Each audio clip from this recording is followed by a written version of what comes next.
lead up all of our work on co-requisites as well as our work on math pathways and oversee implementation work here at Complete College America. So today what we're going to do is really walk you through, in the spirit of developmental education reform in an accelerated way, sort of the basics of co-requisites, giving you an overview of the strategy if you're not completely familiar with it. But then we're going to take it into another level from some of you that might be doing co-requisite work to really give you a sense of what's going on across the field. It's a tremendous time of innovation. There's some amazing things happening across the field, so we want to talk a bit about this and put the movement around co-requisites in a different context, around closing achievement gaps and reforms around placement that you're probably hearing about in California and other parts of the country. So that's going to be CoRec 201. And then we'll get to some graduate, or maybe not quite graduate level work, but higher level upper division work, talking about how co-requisites fit into a larger student success strategy. And CCA's new focus on student momentum. That is, how do we ensure that students get off to a strong start and hitting certain benchmarks that are highly correlated with their success and completion of a degree. So provide some context about how co-rec fits into that larger student success strategy. So let's go ahead and start with CoRec 101 and talk a bit about co-requisite, just basically in terms of what the research is telling us and the results we're seeing across the field. If you've been to a CCA presentation or have seen me presented, you've probably seen this graph many times before. But this is the data that we see across the country. We collect data every year from our alliance states, 44 alliance members, and we ask them to tell us what's going on in terms of both student progress and student outcomes. And one of the key metrics that we focus on is participation in remedial education and gateway course success for those students, gateway course success in math and English. And here's the data. And you know, as we've said for years at CCA, it doesn't matter where you go across the country, you're going to see numbers very similar to this. Really about 60% of two-year students or more are being placed in at least one remedial education course. At four-year, less selective institutions, it's usually around 28%. But what's most noteworthy is the fact that students of color, low-income students, are far more likely to get placed into developmental education. So if you think about developmental education as an intervention strategy, really it is something that we do above and beyond the typical post-secondary experience. It should be getting tremendous results for these students. So at face value, you would say, well, these are the populations of students who need the most help, so it is a good thing they're in developmental education. But then we have to ask ourselves, if indeed we are placing them there, are they actually successful? Are they actually moving on and passing college level courses? So that's the fundamental question that we think about. And of course, one of the things I like to point out in particular, when you think about students across the country, African American students, 7 in 10 African Americans entering community colleges are being placed in at least one remedial education course. So it is a very significant population that are getting placed, and we are overplacing students of color and low-income students into developmental education. Looked at another way, you can see that when you look at both math and English placement, students overall are more likely to get placed into remedial math than English. But there's also a significant population of students who are placed in both. And in both cases, once again, students of color, low-income students are far more likely to get placed into math and far more likely to be placed into both remedial math and remedial English. So if you think about that for a second, assuming that students take at least one remedial course in math and English, possibly, and oftentimes more likely more than that in math or English, we are making a substantial investment of time, energy, and resources for students to get them into and through college level courses. So you would expect that once again, we're going to see success rates for students that are commensurate with what we would want in terms of getting them through college level courses. Unfortunately, that is not what the data tell us.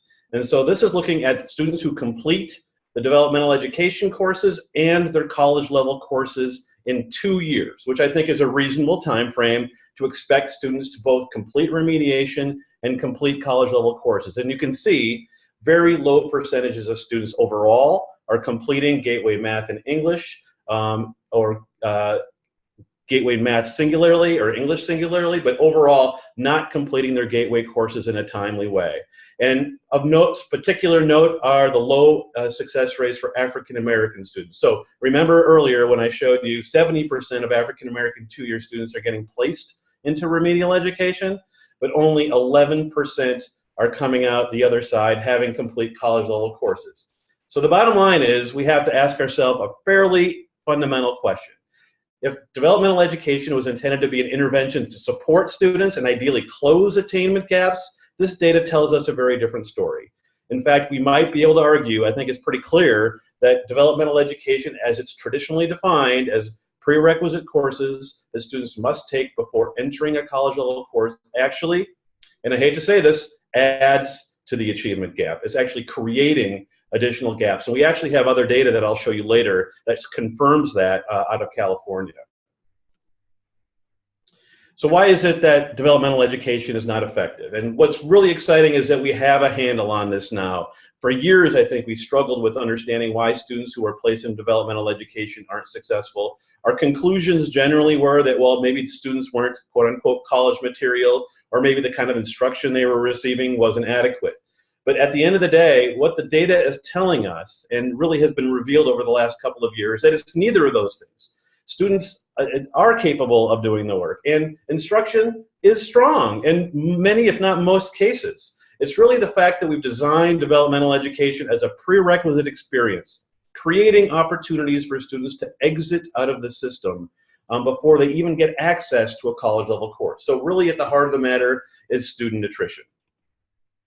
And this data, which once again, if you've been to one of our events, you've seen many, many times, shows this is Achieving the Dream data that was collected years ago from the Community College Research Center. And it shows that for students starting in remedial mathematics, 3 levels below, only 1 in 10 ever actually pass a college level math course within 3 years.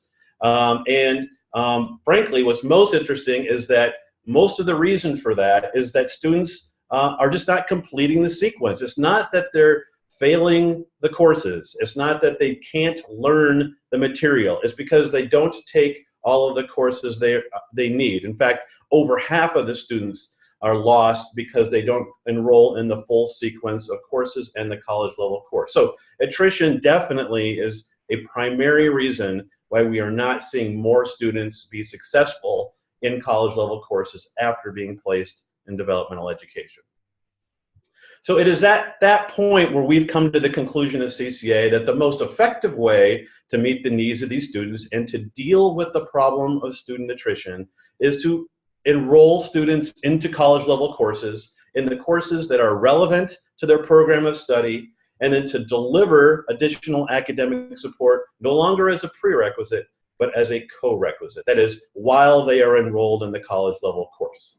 And there are a lot of different ways that you can deliver that instruction. You can pair a remedial course with a college level course. You can add a required lab onto the college level course. You can add a credit or 2 onto the college level course. The bottom line is that you're adding more time on task, more instructional time with the student to support their success in the college level course and in the content that is important to their success in the college level course. A really important aspect of this is that we're not asking you to sort of jam in the remedial content that you were delivering before, but instead to look at the success, the skills students need to be successful in the college level course, and then designing your academic support so it is delivered in a just-in-time manner and is consistent with the learning outcomes and the skills that you're focusing on in the college level course.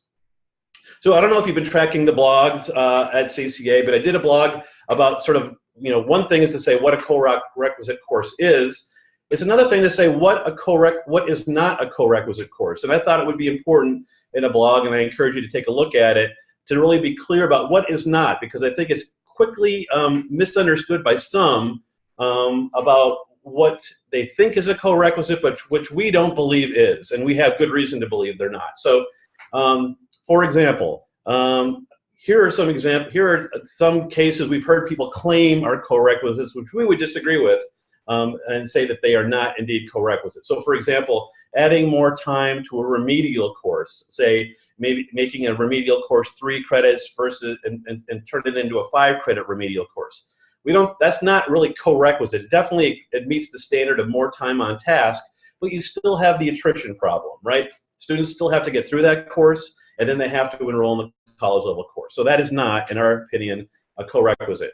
Pairing 2 remedial courses. We've seen that happen where we take, say, intermediate algebra and elementary algebra, and we combine them or we pair them as co-requisites, or we accelerate students through the material that previously was 2 semesters. It is now into 1 semester. So we do not believe those are co-requisites. We also don't believe in that a co-requisite is a remedial course tied to a non-transferable college level course. So for example, what we've seen happen is, say for college algebra, we'll make intermediate algebra a college level course, and then we'll deliver academic support in intermediate algebra, and college intermediate algebra now is sort of an elective credit. We don't think that actually meets the standard either, because you still are creating that attrition point. Students still need to complete an intermediate algebra before they go on to college algebra. So that's not, in the truest sense of the form, what we call a co-requisite. And obviously connected to that is creating a new non-transfer level course and then just providing more academic support in that course. We don't think that's a co-requisite, once again, for the same reasons, that it still maintains that attrition point. So let's move on to talk about results. So currently there are about 5 states. There's actually more now. Since we first started collecting data, Idaho is now fully scaled co-requisite English, and we have other states that are moving towards scale, and I'll show you sort of the progress going on across the country. But this is the states that we started working with and their commitment to scale co-requisites. And you can see here the initial results they were getting pre co-requisite implementation, very consistent with the results we've seen across the country. So somewhere between 20 and 30% of students completing Gateway Math or English in the first academic year in traditional remedial education. And in Indiana, the data there is from 3 years worth of data, 3 years, their success rates. And then they went ahead and scaled co-requisite support for the vast majority, if not all, of their students who are assessed below college ready, and the results look like this. So 2 to 3 times the success rates in college level courses in really one semester in many cases, but no question within 1 academic year. And what's remarkable about this is the consistency from institution to institution, state to state. It's generally coming in around between 55 and 60% success rates. And we think, there's some great things happening in those classrooms, but we also believe that this problem of eliminating the attrition points the problem of attrition is largely resolved for these students, and they are allowed to be placed into the college course, and when given the opportunity, they've been very, very successful. So the bottom line is when we've seen these results in these 5 states, and we've also seen it implemented across the country, we're seeing very, very similar results. In addition to that, what's really interesting is what's happening for students depending on how they're being placed into developmental courses. And so you can see here that in the red bars, these were the results in Tennessee in mathematics before they implemented co-requisites. Only about 12% of students were completing their Gateway Math course in 1 year. And then they implemented co-requisites, and the number went up to about 55% of all students. But what's most noteworthy is what's happening for students on the other end of this graph. Students that are being assessed at the lowest levels, at a 13 ACT or below, they were only getting 3% through college level courses in a year, and now are getting over 32%, almost 33% completing in 1 academic year. Now, we would all agree that 33% is still not something that we should write home about, but it is a tremendous improvement over what they were getting before. So the bottom line is that developmental education has not worked for students regardless of where they're starting to be placed, and that co-requisites comparatively are far better for students regardless of their level of placement. And so we have to ask ourselves a fundamental question then. So really we talk about sort of who is or who is not or should not be in developmental or in co-requisite courses. We really at this point don't have any evidence to suggest who can and cannot be successful by looking at academic placement. Really, we don't really have a clear sense that these students can't be successful in co-requisite courses. We definitely can learn more about that, but the bottom line is, comparatively, co-recs are better for everyone. So we, of course, have been working with states across the country to encourage them to scale co-requisites for the vast majority of their students. And we really believe we're to a point where really almost all students can benefit from co-requisites, depending on how it's designed. And the fact of the matter is we're seeing tremendous progress across the country. So these are the states, many of which we've worked with, that have agreed to, and are working towards scaling co-requisites. So it's definitely becoming a movement. But we've seen a rapid acceleration in efforts to scale only within just this last year.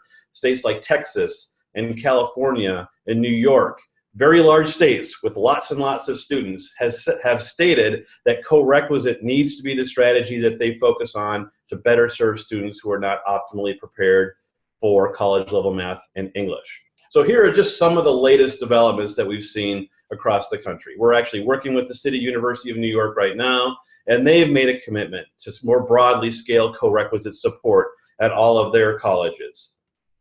The California State University system, just last week, their Board of Regents made a commitment that no longer will they be offering any developmental education. Students will either be placed directly into college level courses and/or into college level courses with co-requisite support. California State University is going to scale. The California Community College system is not far behind. Texas passed House Bill 2223, which is requiring the scaling of co-requisites for at least 75% of students who are assessed below college ready, and that has to be accomplished by 2020. They will begin implementation in fall 2018 with the goal of full scale by 2020. So those 3 states alone that really have a tremendous number of students are moving aggressively towards the scale of co-requisites. This is really a tidal wave that's starting to move across the country as far as a reform that is really coming to, if it's not already come to your state or institution, is likely to do so soon. And then, of course, one other reform that I'm going to talk about here in a little bit is changes around placement in California, which is basically looking at multiple measures to identify which students should be in college level courses, and then requiring or providing encouragement for them to be getting the support if they need it as a co-requisite. So the bottom line is that the evidence continues to mount that placing students into college level courses and providing them the co-requisite support really is having a tremendous impact on student success, and can be a very powerful strategy for closing attainment gaps. And the work in California is really providing us some wonderful insight into that. So I wanted to take a few minutes to talk to you a little bit about how the movement towards co-requisites and multiple measure placements is actually seen as a critical strategy for closing attainment gaps. I showed you this graph before, but just wanted to remind you about the fact that we are overplacing students of color into developmental education. And so therefore, we can see if they're not successful on the other end, which they aren't and haven't been, that we're actually creating attainment gaps for students, or at least our data seems to suggest that. And so we do need to be very proactive about how other types of interventions can be developed to meet the needs of those students. You can also, remember I showed you this graph showing that at this point developmental education or co-requisite remediation actually does work better than almost any other strategy, regardless of placement. And basically what it does is also begs the question, what's going on with the students who aren't even passing co-requisites? What do we understand and know about them? So that's really where this conversation, that's where that really starts for us, is indeed co-requisites. What they've done is they've sort of unmasked a population of students that we know can be successful in college level courses, and now allowed them to move forward, and then leaving another group of students that we now can then focus on in more depth, right? They're not passing co-requisites, they're not passing any kind of developmental experience. So what are we doing to meet their needs? So it enables us now, as we implement co-requisites, to focus more like a laser in on those students who still are not making through college level courses. And there's some really interesting data that speaks to this. This is data that Tennessee put together a couple of years ago, and they've seen bear out again in Georgia when they've done some similar analysis. So let me explain this graph to you a little bit. It's trying to show you the credit accumulation of students who are placed in co-requisite based on their success. So the orange bar at the top are students who passed their college level course and their co-requisite course in the same semester. The bar at the bottom, the blue, are students who failed both their co-requisites and their college level. And the graph itself is demonstrating success of these students based on ACT score. So here's what you're seeing. First of all, that students who pass their co-requisites, and these are largely full-time students, just to be clear, almost all of them are full-time students, are passing almost all of their college level courses. So here's what we're learning. Students who are successful in co-requisites are largely successful college students, when before we were placing them in developmental education and we weren't certain that they could be successful college students. But we know now from data that regardless of ACT score, students who are successful in co-requisites are largely successful in their college level courses. But the other side of the coin is that students, once again, regardless of ACT score, that fail both their college level course and their co-requisite course are largely unsuccessful college students. Once again, regardless of ACT. So even those who are just below the cut score, if they fail the co-requisites, they're failing, generally speaking, almost all of their courses. And that's the vast majority of students. Remember, on the top side, we're talking about 55 to 60% of students are passing co-requisites. And on the bottom, we're talking about, of course, about the opposite, right around 40% of the students that are not passing or failing both. So that gives you a sense. The students in the middle are about 7% total. So that's really just a small percentage of the students we're talking about. So what this basically tells us is that we've been looking for years at students based on their academic readiness and not looking at college readiness. And the way that we've done this is that we've actually denied many students access to college level course because we've been looking at them narrowly based on how they perform on an assessment and not really whether or not they're ready for college in a more holistic way. And conversely, we have masked the fact that there are other issues besides academic readiness that are keeping students from being successful. Even students who are successful on a placement exam may have other challenges that are keeping them from being successful. So that really does help us better understand how we can meet the needs of those students. And so one of the key things we need to do differently is do a better job of assessing student readiness for college. And one of the movements, of course, is to move away from placement exams and look more carefully at other types of measures. The data is pretty clear. CCRC did a research study that showed that upwards of 50% of students who are placed into remedial education using placement exams could pass college level courses if given an opportunity, at least a C or better in college level courses. So that means that upwards of 50% of students are being misplaced in a developmental education using exams like the AccuPlacer. But California has taken a different look. They have looked at hundreds of thousands of high school transcripts to get a better handle on how students perform in high school and how that projects into their success in college level courses. And what did they find? A lot of very interesting things, but they looked at, like I said, hundreds of thousands of high school transcripts, and they determined that indeed high school GPA is a much better predictor of student success in colleges. And this is the graph that they use as a starting point for placement. I'm not going to go into detail about it, but you can begin to get a picture of looking at high school GPA or high school course taking is far more predictive of student success in college level courses, insofar as they actually have no data in English that suggests that students, regardless of placement in remediation, or regardless of how they perform in high school, almost all of them could pass a college level English course if given the opportunity. And when they've applied that multiple measure standard, what they've seen is a dramatic increase in the placement of students into college courses, as represented on the graph on the left-hand side, without any sacrifice in student outcomes. That basically, as they've increased access into their college level math and English courses, the performance of students has remained almost exactly the same, meaning these students are just as successful as the students that had been being placed traditionally right into the college level courses. There's no drop off in student performance at all. So what's happening in California is more students are in college courses, and therefore more students are passing college level courses, and they're doing so at a very high rate. But here's what's really interesting, is looking at what's happening to students who start in developmental education versus those who start in college level courses. On the graph on the left looks at students who start in college level courses. And you can see there is attrition. We lose students along the way, of course, we always do, but the drop off is not as steep for students when they start in college courses. Conversely, students who start in developmental education see tremendous drop off, and it doesn't end doesn't always end before they even get to the college level courses. Students who even start in developmental education and make it through college level courses still tend to drop out at higher rates, specifically after they've earned 30 credits. So the point is that as we extend the time to degree and the credits degree for students by adding developmental education, we are actually creating some pretty significant challenges to them completing a post-secondary credential.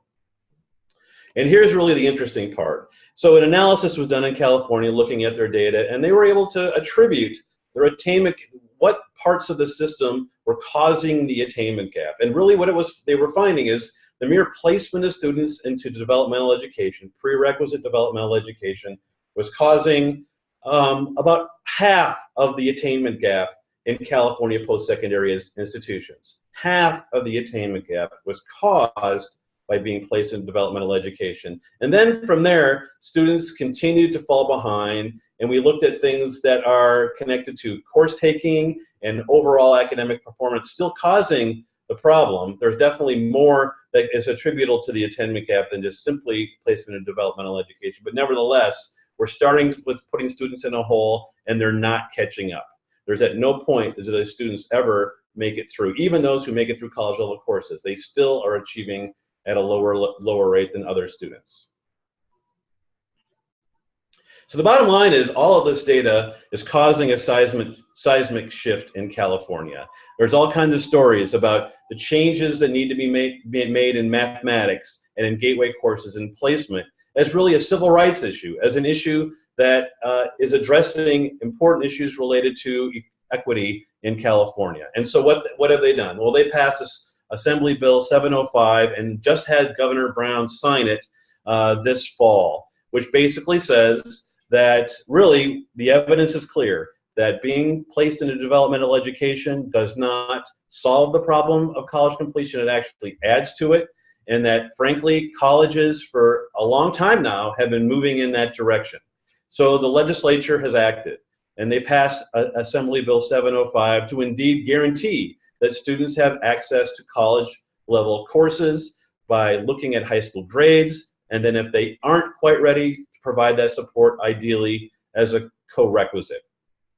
So the conclusion, really, what the legislation says, pretty straightforward, is that the burden of proof has shifted. No longer do students have to prove their way into college level courses. Colleges need to prove that a student has little to no chance of passing a college level course before we can place them into any kind of developmental experience. And frankly, the data that they're seeing in California is finding that there's very, very few students who would meet that criteria. So by default then, we're seeing dramatic increases in students being placed in college level courses in California. So what does this all mean? So we're going to wrap it up and talk about sort of how this connects to a larger student success strategy. So if we are able to place many more students into college level courses and see them be successful in those courses, how does that contribute to a larger vision of college success that you might be working on at your institution? And that's where the idea of student momentum comes in. So there's been some tremendous research at the Community College Research Center and others that talks about students who achieve certain benchmarks in their first year having a much higher probability of completing a post-secondary credential. And it really boils down to these things. If they're able to earn 30 credits a year, or at least increase their credit intensity in the first year, complete Gateway Math and English courses, enter a program of study, and complete 9 credits in that program path, they are far more likely to graduate. The idea is that if you can create momentum earlier, set a higher trajectory for students in terms of the number of credits they take and the courses they take to move them forward, they are more likely to be successful. It's basically the same concept as really the physics notion of momentum. You take a boulder, you put it halfway up the hill and you roll it down the hill, it's going to go so far. But if you start that boulder at the top of the hill, that boulder is going to go a lot further. So students who are taking 10 credits, if they're up to 15 credits, they're likely to maintain that trajectory and actually accelerate their progress towards a post-secondary credential. The same is true with passing math and English courses. So frankly, it's like this. You roll it down the hill, and the students are far more likely to earn a post-secondary credential.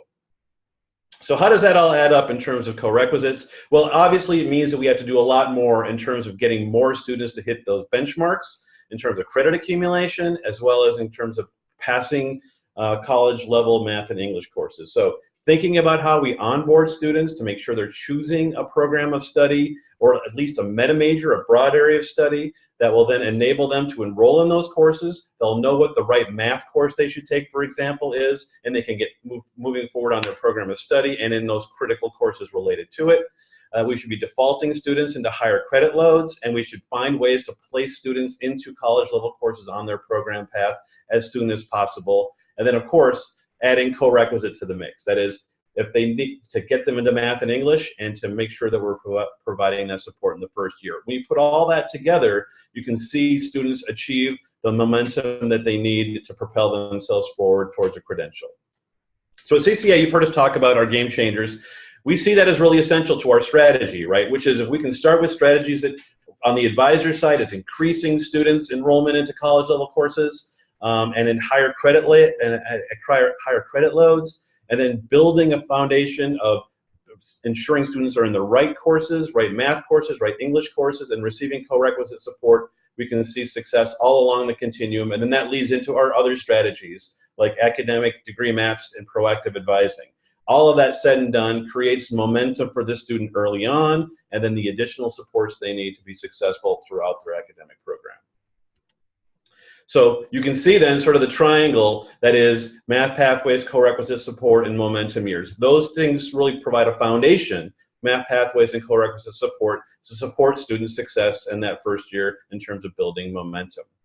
So I mentioned math pathways, and that's really an important part of this conversation, which is if you're going to be designing a corequisite model, you should make sure that in mathematics, students are in the course that's most aligned to their program of study. So students who are not expected to take calculus in their program should be taking a course like quantitative reasoning or statistics, and we should be designing academic support for them in those courses. So it's not about everybody having to know intermediate algebra. Frankly, we know that QR students don't need intermediate algebra. We should be focusing on the skills that they need in the quantitative reasoning course to be successful. And then those students who do need college algebra, they should be in the college algebra course, and we should be providing support to them with the understanding that those skills are critical to them moving on to calculus. So when you think about all of this pulled together, why is it that corequisite and math pathway is really important to a larger pathway strategy? It's because with math pathways, students can enroll in gateway math courses aligned to their program of study. They know that that gateway math course is important to their program, it's relevant to their major. It creates a clearer pathway for students who are on a STEM path by having only those students in college algebra that really need it for their program. And that by building these pathways, we can facilitate transfer. So if students know that they complete a quantitative reasoning course at the community college, if we build a pathway right, they'll be able to know that that meets their math requirement at the receiving institution.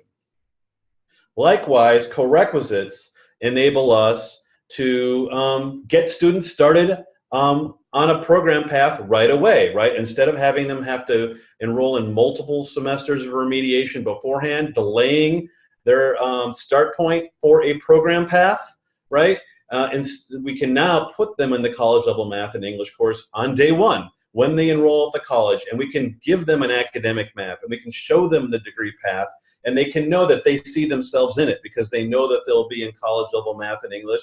Sure, they know they need some work to do. They have some work to do in math and English, but they know that they indeed are college students, and we can treat them as such instead of students who have to complete a certain number of prerequisite remedial courses before truly they're received into the institution as college students.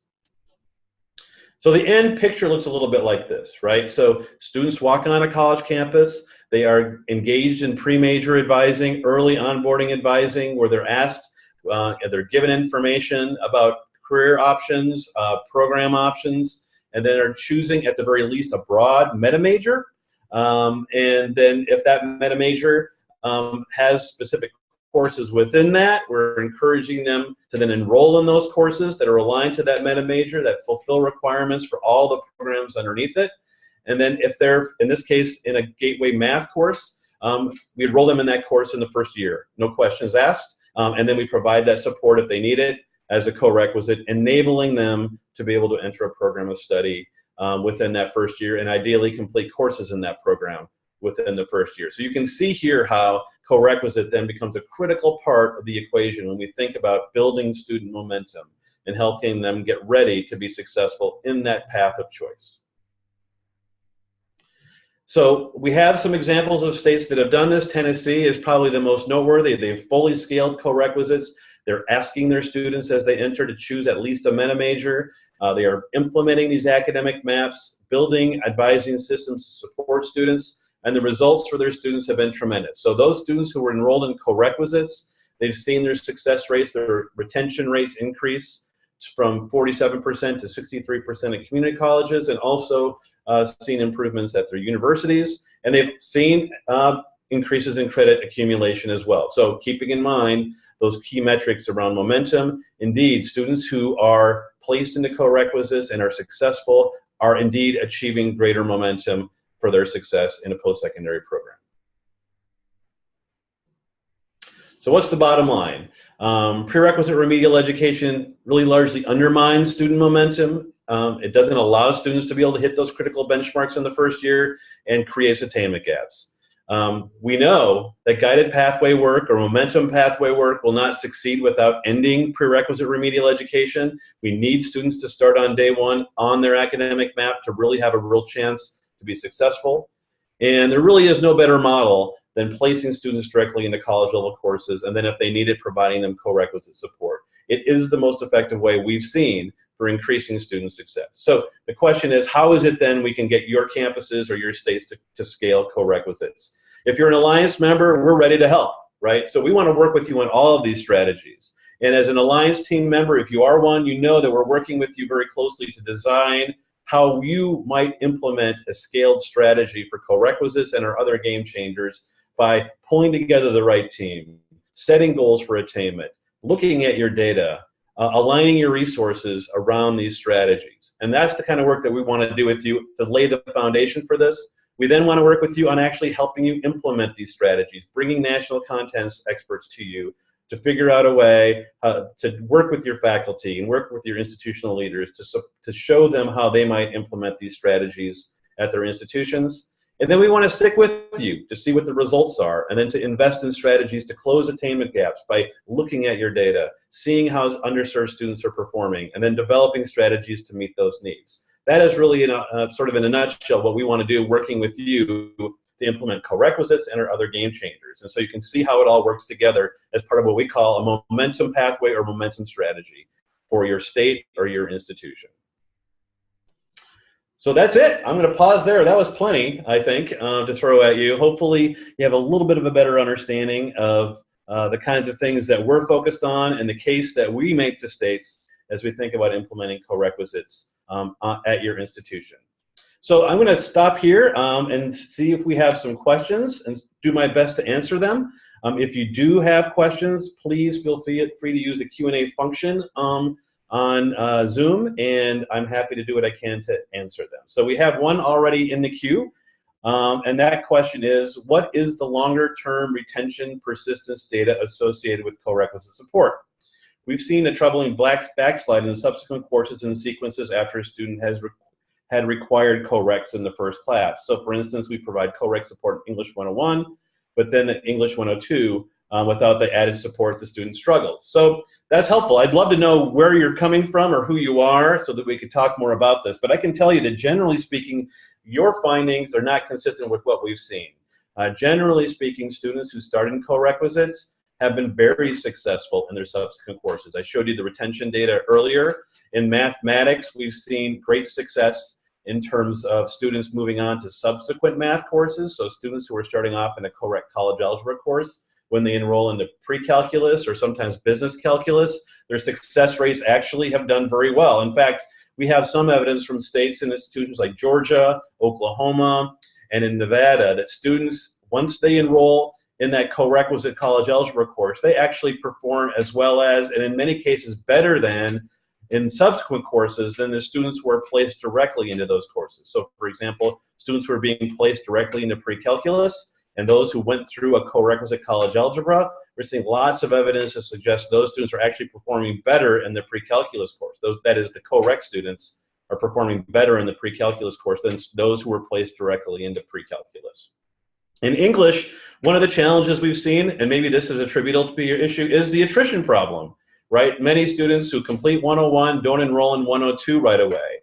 And so that actually does beg an important question, right? Which is, how are we ensuring that more students enroll in the 102 course and then are supported?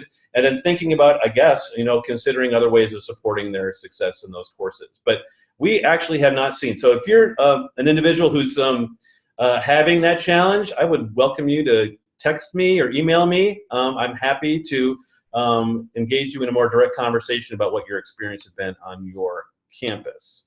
And I'm going to put up my email address so that you can see it. Why don't we go on to a couple other questions? Do we know what happens to students that fail co-requisite courses? Are they taking the course again and then passing, or are they withdrawn from school altogether? That's a really good question.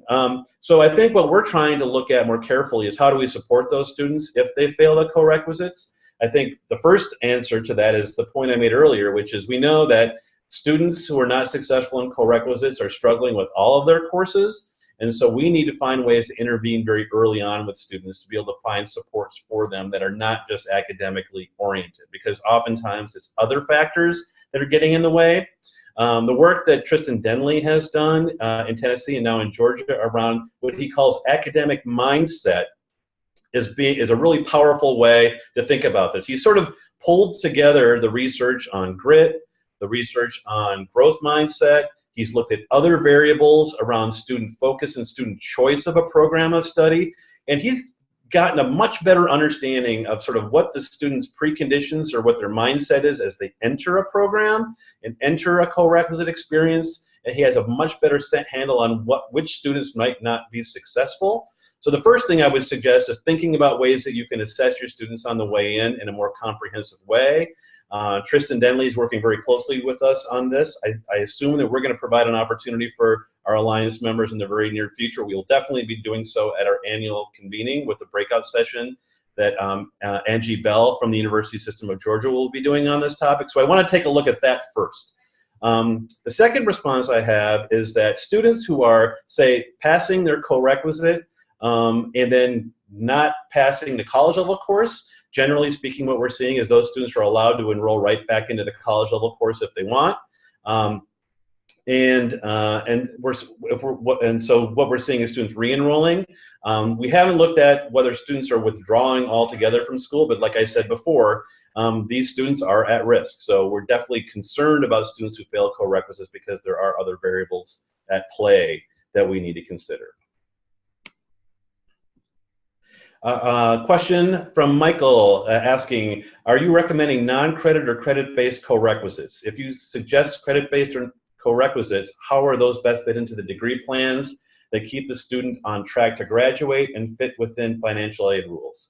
Really good question. We're largely agnostic on that question, to be perfectly honest with you. For us, we understand that in many models, the ALP model that Peter Adams has implemented, he uses remedial courses as the co-requisite. So students are co-enrolled in a college course and a remedial course. He's obviously seen great results in terms of gateway course completion. So we would support that. We actually have talked to him more about sort of how can you limit the number of remedial credits, though.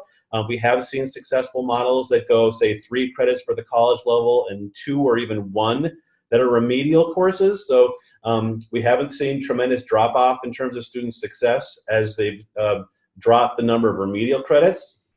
We have seen programs that have, say, done an English course and turned it into a 3-credit, from a 3-credit college course to a 4-credit college course.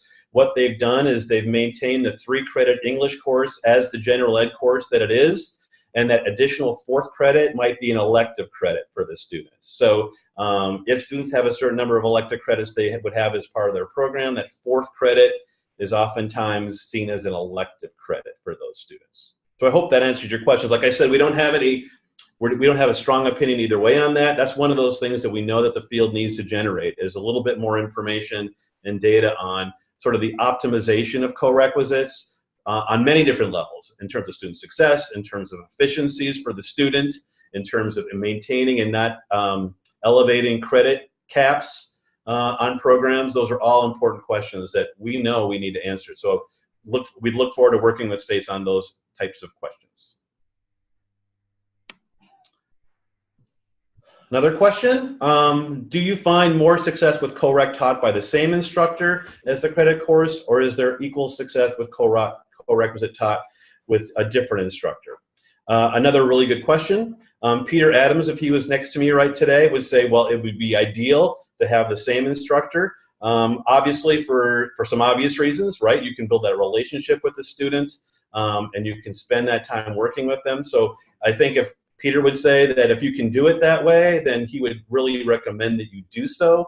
However, we've seen very successful models when students are enrolled and have different instructors, right? So you can have one instructor for the college level course and one instructor for the co-rec or remedial course. Sometimes colleges will do that, partly because they have a hard time finding qualified or faculty that have the credentials to teach the college course, and so they have to find a way to have those instructors teach the developmental course. That may be something that needs to be done, or for other reasons. Of course, the challenge is, and the importance of this is that if you do have two different instructors, that they are working closely together, right? Don't have the remedial course over here and the college level course over here, and the two instructors never communicating. You have to find ways to create interaction, and frankly, I would think almost weekly interaction, to find ways to ensure that those students are getting the support they need.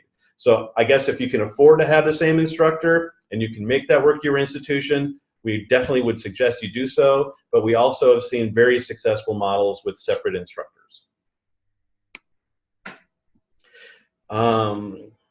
So why aren't legislators passing laws to require that high school students do a better job teaching their students? Why are high school students allowed to graduate when they haven't mastered the basics? So I'm just going to answer that question with the data that we showed earlier. We have been under the impression for decades, right, that high schools are not doing their job, that students are coming out of high school without the requisite skills they need. And I don't really want to debate that point. We can talk about that all day long.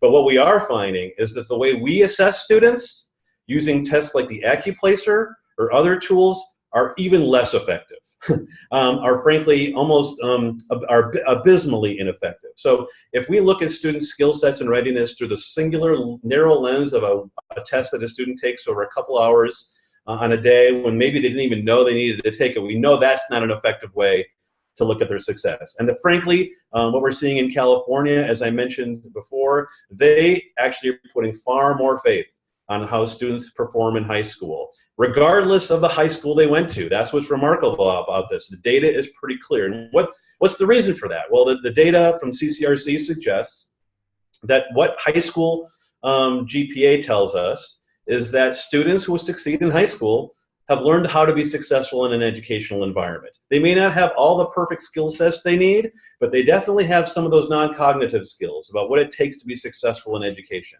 And that means something. It means that even if they come in with weaker skills, that they have the capacity and largely the commitment to learn the material they need. And so that's why we have to have a much more expansive look at what actually college readiness is, and not singularly look at a student based on whether they can factor a trinomial or not, but look at how we can support their skill sets that they do have, and focus on supporting them. That's what you're finding in these co-requisites, that it's not just strictly skill development that they're working on things like time management, study skills, helping them manage their lives, which are very complicated in many cases. And so that's part of what we're seeing happening in these courses, creating really like learning communities, places where students feel like they're supported and that they're getting that support academically and otherwise that they need to be successful. Yet another question. Has there been any research on the optimal number of contact hours for the co-requisite course, remedial or lab credit. And you know what, I can't say that I've seen that data. I think that's really where, like I said, the field needs to go yet next, is we want to encourage those of you who are doing co-requisites to look at those issues, to think about building the optimal model. One of the things that I'm most excited about when I think about the movement to co-requisites is those faculty that for years have been sort of diffused across a remedial education system with multiple levels of remedial courses, oftentimes working in isolation from one another, can now begin to work collectively together on how are we improving success in college level math and English courses, and what is the optimal way to do that. So we haven't seen any kind of research saying what the optimal number of contact hours are. I can tell you though that, as we've said, the different models that people have implemented, we haven't seen, at least at a macro level, significant differences in results. We're seeing different models being applied, and in almost every case, the results are very, very similar. And I think that has a lot to do with the fact that we're eliminating the student attrition problem. That many of these students were always capable of being successful in math and English courses. It's just that they were never given the opportunity. And when given the opportunity, they've seized it, or many of them do, right? So I'm not saying that they don't need additional support. They clearly would benefit. I think any student would benefit from additional support. But the fact of the matter is that a large portion of the success has to do with the fact that we're just giving these students a chance, and many of them are taking advantage of it. But having said that, I know that there's great work to do, and we want to see as many students be successful as possible, so that we're hoping that you and others can help us answer that question. That's something that we're focused on as we look at the states we're working with, or institutions we're working with, is getting better information about what models they're implementing, and then beginning to parse out the success rates in those models based on the type of, based on the model they're taking and the students that are in those classrooms. All right, well, we're close to time, and I am out of questions, at least that you've posed to me. So if you have any more, please feel free to let us know. So maybe what I can do is a little bit of an advertisement for Complete College America while we wrap it up. If you are from an Alliance state, and if you don't know whether or not you are, you can look at our website and you can find that out.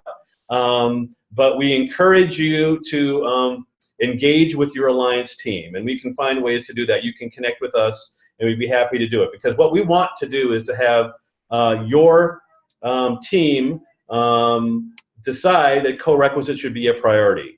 And frankly, given what we're seeing in the field right now, seeing that legislators are taking notice, like they have in California and Texas, we know that there's going to be great interest in this reform.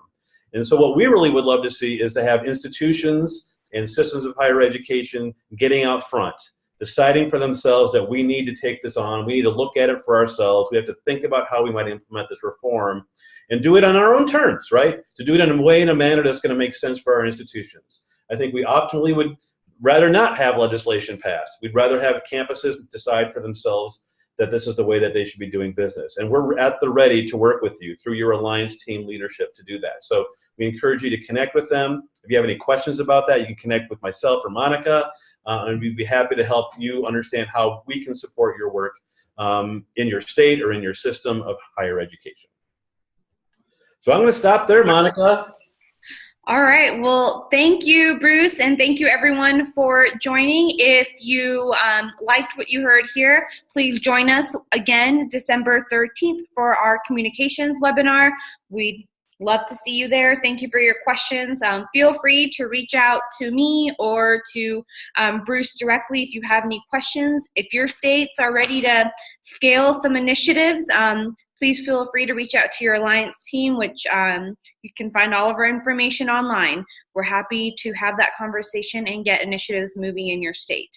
So thank you again, and we hope to see you and more next month, and some of you at the convening coming up in just a few weeks. Thank you.